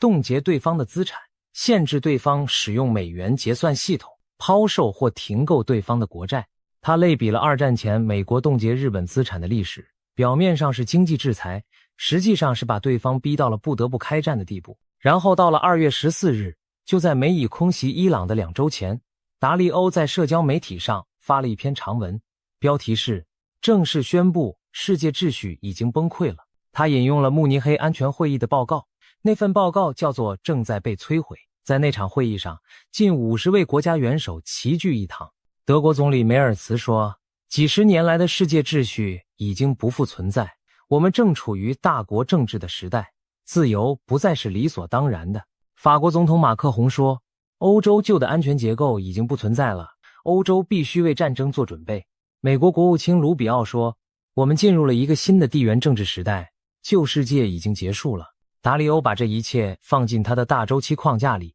他的理论是这样的：人类历史上的货币秩序、政治秩序和地缘政治秩序都会经历一个大约75年的周期，上下浮动约30年，每个周期都经历6个阶段。让我把这6个阶段拆开来讲，因为理解每一个阶段，你才能真正明白我们现在处于什么位置。第一阶段是新秩序的建立，就像1945年之后，美国主导建立了联合国、世界银行、国际货币基金组织、布雷顿森林体系。战争的胜利者制定新的规则，世界进入稳定期。第二阶段是资源配置的效率化，新秩序带来和平与贸易，经济开始高速增长，就像50年代到70年代的西方世界。第三阶段是和平繁荣的顶峰，创新爆发，财富累积，但同时债务也开始累积，贫富差距开始扩大，就像80年代到2000年代。第四阶段是过度扩张和矛盾激化，债务变得不可持续，内部政治开始两极化，国际上新的挑战者开始崛起，就像2010年代。第五阶段是崩溃前的混乱，规则开始被打破，信任开始瓦解，冲突开始频繁。这是达利欧之前认为我们所处的阶段。第六阶段就是全面崩溃和重建，旧秩序的规则完全失效，强权决定一切，冲突升级为战争，然后在战争的废墟上建立新的秩序，周期重新开始。达利欧说，他之前一直认为我们处于第五阶段，也就是崩溃前的混乱阶段，但慕尼黑安全会议之后，他正式宣布，我们已经进入了第六阶段，没有规则，强权就是正义，大国在互相碰撞。他分享了他书中的第6章，题为《外部秩序与混乱的大周期》，建议所有人都认真读一读。他在3月为财富杂志写的文章里更加直白。他说，现在发生的一切更像是1945年之前的世界，而不是我们习以为常的1945年之后的世界。大多数人的预期被战后的和平与繁荣所误导，所以他们对正在发生的事情感到震惊。但我不震惊，因为我看过这部电影。那达利欧具体讲了哪5场大战呢？第一场是贸易战。2025年，美国对中国的关税一路加码到 145%， 中国反击，限制稀土和半导体出口，2次差点让美国的汽车工业停摆。虽然5月双方达成了临时停火，把关税分别降到了 30% 和 10%， 但这只是暂时的缓和。2026年2月，美国最高法院推翻了川普用紧急经济权利法实施的很多关税，他又立刻启动301条款，对中国、欧盟、越南、台湾、日本等10几个国家和地区展开新的贸易调查。这场贸易战远远没有结束，它只是在变换形式继续打。第二场是资本战。美国的国债已经接近38万亿美元，利息支出快要赶上军费开支了。全世界对持有美国债务的意愿正在下降。达利欧说，这是一个供需问题。美国在大量发行债务，但买家越来越少。在地缘政治紧张的时期，连盟友都不想持有彼此的债务，更不用说对手了。结果就是美国不得不自己买自己的债，也就是印钞票。印钞票会让美元贬值，让通货膨胀失控。这是一个恶性循环，是帝国末期的典型特征。达利欧建议卖出所有债券，买入黄金，因为战争是靠借款和印钞打的，这会让债务和纸币贬值。黄金是最安全的避风港。第三场是科技战。人工智慧和先进半导体已经成为受保护的国家安全资产。达利欧把这称为2026年的史普尼克时刻。谁控制了先进计算能力，谁就控制了未来的军事和经济霸权。美国在限制对中国的高端晶片出口，把数十家中国企业列入实体清单。中国在反制、限制稀土出口，对美国晶片公司发起反垄断调查。台湾生产了全球 90% 以上的最先进晶片，它成了这场科技战的核心战场。美国和台湾达成了贸易协议，台湾承诺在美国投资至少2500亿美元建设半导体工厂，但彭博社建模显示，如果台海发生冲突，全球 GDP 损失将高达10万亿美元。第四场是地缘政治战，这就是最触目惊心的部分了。让我们把镜头拉远，看看此刻的地球。在中东，美国和以色列正在对伊朗发动战争，已经超过3600人死亡，荷姆兹海峡被封锁。以色列同时在黎巴嫩对真主党展开军事行动，已经造成超过2000人死亡，83万人流离失所。在欧洲东部，俄乌战争已经打了4年多，这场战争的规模是惊人的，俄军伤亡超过100万人，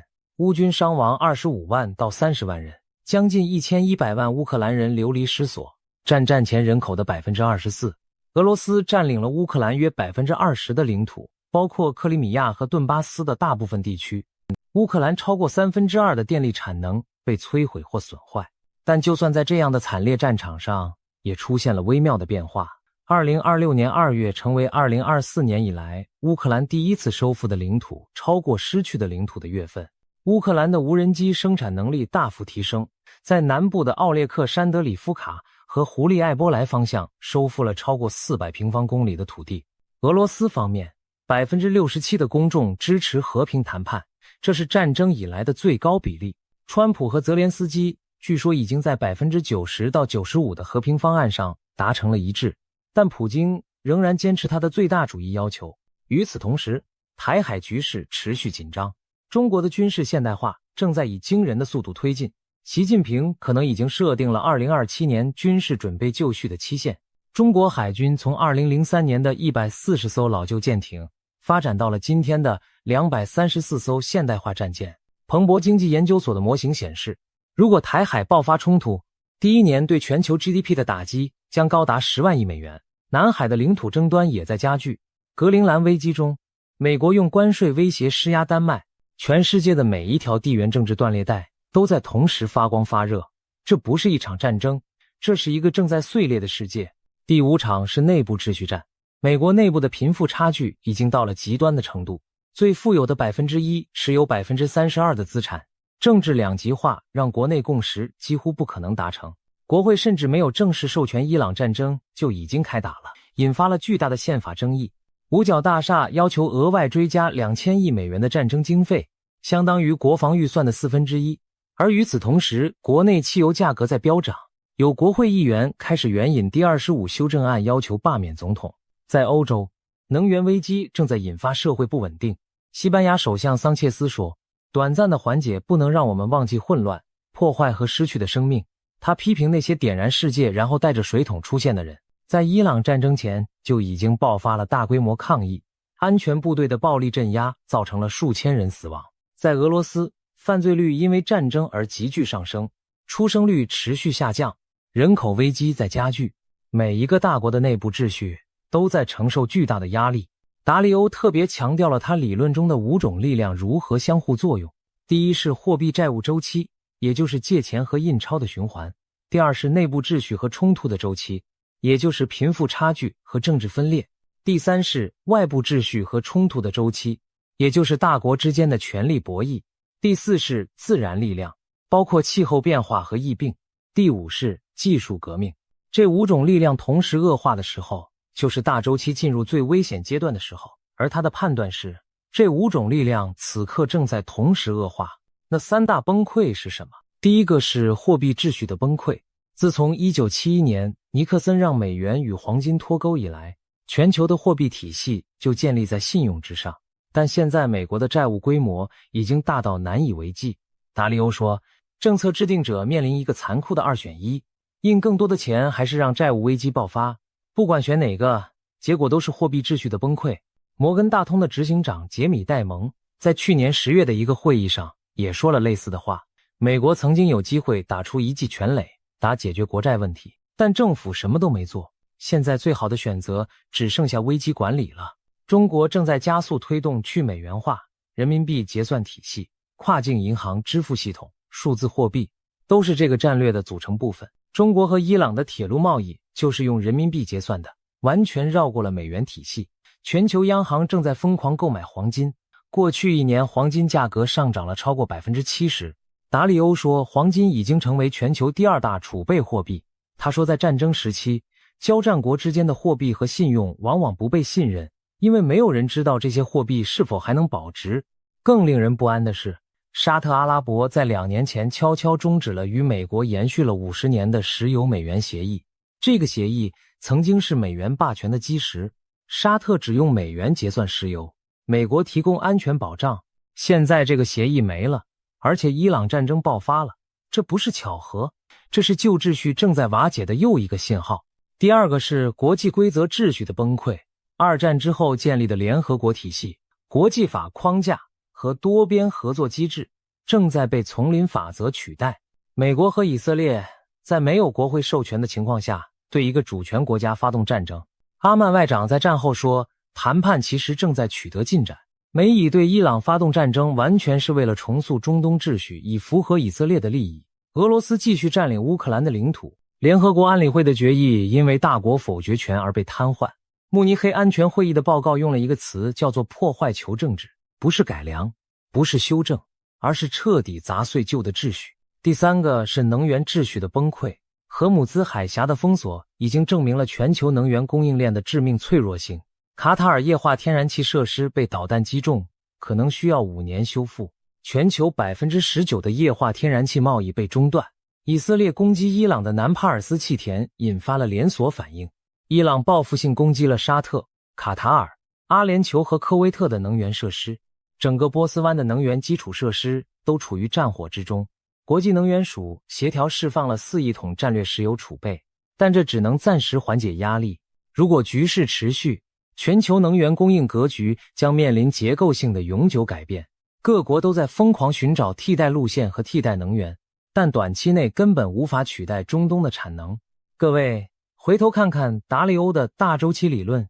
你就会明白为什么他说这一切像极了1930年代。那个时代经济大萧条导致各国采取保护主义，贸易壁垒越来越高，法西斯主义和军国主义在欧洲和亚洲崛起，国际联盟形同虚设。最终所有这些压力汇聚在一起，爆发了人类历史上最惨烈的战争。达利欧在他的历史研究中发现了一个令人不安的规律。从1500年到现在，欧洲经历了3个大的冲突周期，每个周期平均大约150年，每个周期都包含一个相对漫长的和平繁荣期，比如文艺复兴、启蒙运动、工业革命，然后是一个可怕的暴力崩溃期，比如30年战争。现在我们正处于二战后和平繁荣期的末端，而且达利欧强调了一个特别危险的规律：全面战争通常发生在生死存亡的议题出现，而且无法通过和平手段解决的时候。你看看今天的世界，伊朗的核问题被认为是以色列的生死存亡议题，台湾问题被中国视为核心利益和领土完整问题，乌克兰问题涉及俄罗斯的安全边界和北约扩张，美国的全球霸权地位受到中国崛起的根本性挑战。每一个议题都是生死存亡级别的，每一个议题都极难通过和平手段解决。让我们暂时离开这些宏大叙事，看看这一切对普通人的生活意味着什么。如果你住在日本，你的国家 70% 的石油进口要经过荷姆兹海峡，日本已经释放了8000万桶战略石油储备，但这只能维持有限的时间。自卫队已经被动员起来护送油轮，你的电费和汽油费在飙涨。菲律宾已经实施了每周4天工作制，来减少能源消耗。如果你住在欧洲，天然气价格在1个月内翻了1倍，而你们的天然气供应本来就因为俄乌战争而非常紧张。德国已经开始释放紧急石油储备，航空公司因为中东领空关闭而被迫绕飞，机票价格暴涨。如果你住在中东，特别是海湾国家，你面临的是真正的人道主义危机。科威特和卡塔尔 99% 的饮用水来自海水淡化厂，这些设施已经遭到伊朗导弹的攻击。迪拜作为外籍工人的稳定目的地的形象已经严重受损，大批外国居民开始撤离。如果你住在美国，汽油价格已经突破每加仑4美元，每个家庭平均承受1500美元的关税增加。五角大厦要求追加2000亿美元的战争经费，但国会中很多议员，包括一些共和党人，都觉得在油价飙涨的时候花这么多钱打一场没有国会授权的战争很难向选民交代。如果你住在台湾，你正处于全球最危险的地缘政治断层线上。台湾生产了全球 90% 以上的最先进晶片，你的经济和安全与这场全球权力博弈密不可分。美国和台湾刚刚达成了贸易协议，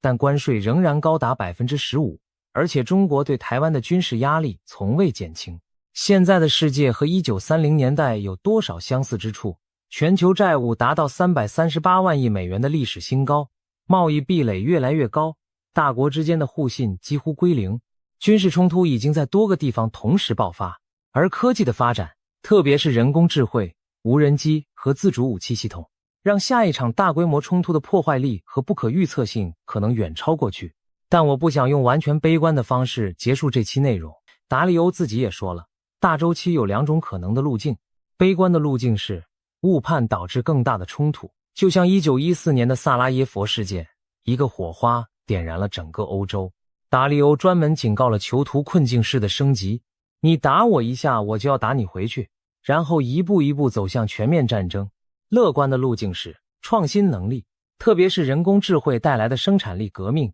和理性的外交，能够缩短这段痛苦的时期，更快地建立一个新的多极秩序。历史告诉我们，2条路都走过，关键在于领导者的智慧和人民的选择。达利欧在那篇文章的最后写了一句话：拥有权利，尊重权利，明智地使用权利。在2026年，一项条约的价值取决于执行它的导弹防御系统。这句话听起来很冷酷，但它描述的就是我们今天生活的世界。最后，回到伊斯兰堡谈判破裂的那一刻，2周的脆弱停火还在继续，但荷姆兹海峡仍然处于有效封锁状态。伊朗控制住谁能通过，谁不能。美国派了2艘驱逐舰通过海峡，算是一种象征性的力量展示，但这场危机离结束还很遥远。让我们仔细看看这场谈判破裂的细节，因为魔鬼就在细节里。伊朗代表团由议会议长卡利巴夫率领，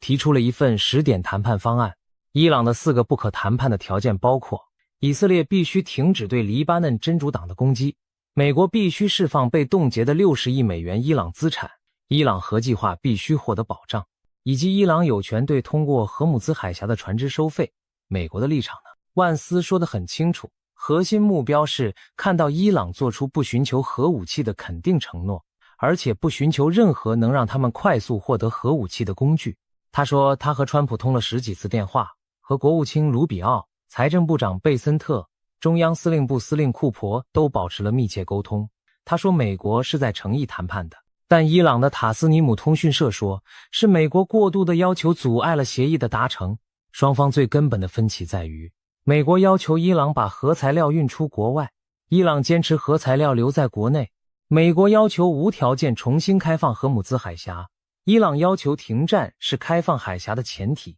这些分歧看起来无法弥合。万斯说了一句耐人寻味的话，这对伊朗来说是坏消息，对美国来说不算坏消息。但他没有说清楚停火到期之后会发生什么。而就在他离开伊斯兰堡的时候，以色列继续在黎巴嫩轰炸，继续在伊朗上空活动。以色列总理内塔尼亚胡明确表示，黎巴嫩不包含在停火协议中，真主党的问题会被另外处理。这意味着什么？意味着即使美伊之间达成了某种形式的停战，以色列对伊朗代理人的攻击还会继续。伊朗不太可能在真主党被持续打击的情况下完全让步。中国在幕后也在施加影响。白宫发言人确认了中国参与了停火谈判，但中国的利益和美国的利益是根本矛盾的。美国想削弱伊朗，中国需要一个强大的伊朗来保障自己的石油供应和一带一路投资。有一个细节值得特别注意，就在停火谈判期间，川普说了一句话，中国现在可以继续从伊朗购买石油了。这句话暴露了这场战争更深层的逻辑，控制伊朗的石油出口，实际上就是控制中国的能源命脉。荷姆兹海峡的封锁让中国失去了从波斯湾获取石油的海上通道，而铁路又被炸了，中国不得不更多的依赖俄罗斯的石油，而俄罗斯自己也在被西方制裁。这是一场能源版的围棋，每一步都在压缩中国的战略空间。5场大战正在同时展开，贸易战、资本战、科技战、地缘政治战、内部秩序战，3大崩溃正在同时发生。货币秩序崩溃，国际规则崩溃，能源秩序崩溃。这不是危言耸听，这是正在我们眼前上演的现实。达利欧说他已经看过这部电影了，他知道剧本怎么写。问题是，我们能不能在这部电影的结尾出现之前改写剧本？他在达沃斯说过一句意味深长的话，他说他看到了2股力量在同时拉扯这个世界，一股是正在腐烂的货币秩序和正在崩溃的国际规则，这是推向毁灭的力量；另一股是精彩的技术革命，特别是人工智慧带来的生产力飞跃，这是可能拯救我们的力量。他说川普自己也在达沃斯讲台上谈到了正在发生的经济奇迹，但历史告诉我们，技术进步本身并不能阻止战争。1914年的欧洲是人类历史上科技最发达的时代之一，电报、铁路、内燃机、化工业全都处于顶峰，但那些技术最终被用来制造了机关枪、毒气和坦克，把战争的破坏力提升到了前所未有的水平。今天的人工智慧、无人机、网络武器和自主杀伤系统是否会重演这个悲剧？达利欧在他的书中反复强调一个观点，大周期的转折不是命中注定的，历史会押韵，但不会完全重复。技术变量、